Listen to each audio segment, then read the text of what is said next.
I'm Michael McGee, CEO of the Pennsylvania Association of Realtors. I'm here today with Janeda Rochelle, Assistant Director of Enforcement at the Pennsylvania Human Relations Commission.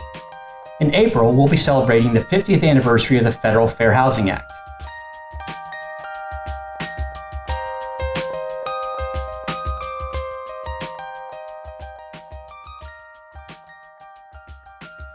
Janeda, could you tell us how the Fair Housing Act came about?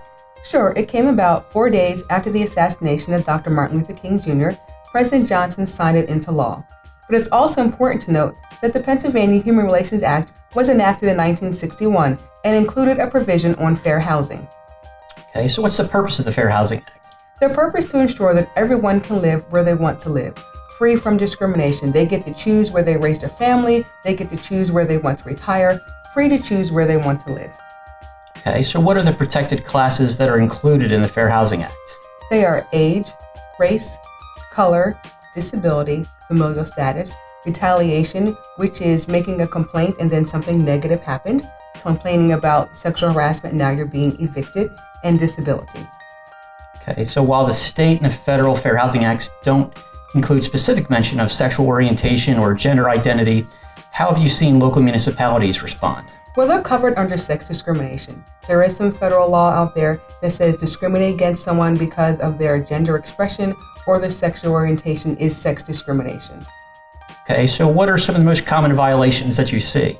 We see a lot of violations with familial status, meaning I don't want someone here with children, toddlers, they make too much noise, teenagers are unruly. We also see a lot of cases regarding people with disabilities and their service and support animals, because people don't want animals on their residence.